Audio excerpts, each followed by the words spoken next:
I've been a consultant for 11 years, and over this time, I've learned a thing or two about being a consultant. Last year, we launched the Ela program, and at the core of this program is the Growth Blueprint. So, these are the 6 steps that we recommend our members to go through in order to build a thriving consultancy. So, today, I'm going to explain to you what these 6 steps are. The first is G. So it's really important to get to know what you excel at before becoming a consultant. So you need to have clarity on what services you want to offer, but also who you want to offer them to. Who is going to benefit from working with you the most? Who's going to get the best out of you? It's really important to kind of understand what service mix that you want to offer and also what distinguishes you from the hundreds of consultants that are out there. Why should clients choose to work with you and not other consultants? The next is R. So this is researching prospects and leads and having an active pipeline.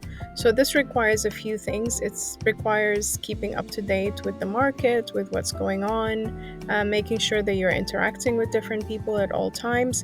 But it also involves giving back, sharing information, being active on social media, sharing content, creating content. So these are all ways to interact with different clients that might benefit from your services. The next is being able to overcome setbacks with resilience.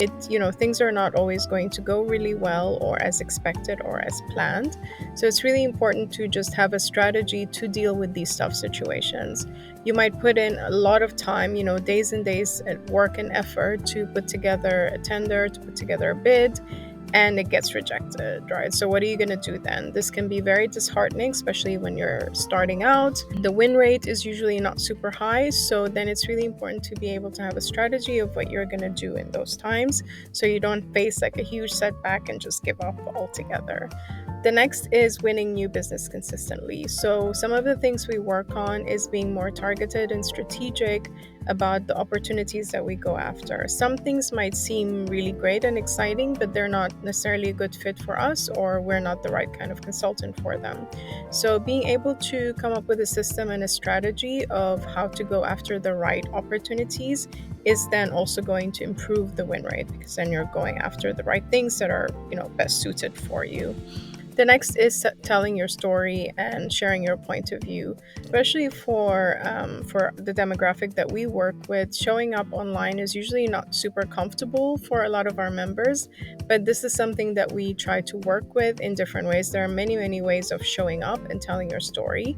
So we try and help them to find the best method and the best way for them to tell their story and kind of share their perspective. But it's really, really important for us to be able to share what we know and what we're learning and kind of just be actively engaged in knowledge sharing. The last step is honing skills for continuous advancement. So there's never really an end point. We're always growing, changing, evolving, learning new things, trying out new things. And it's really important to also challenge ourselves consistently and also just try and put ourselves in situations that might not be super comfortable, push ourselves out of our comfort zone a little bit. So this is the core of the growth blueprint. If you would like to learn more about the Ella program, please feel free to book a call with me and make sure that you check out our website.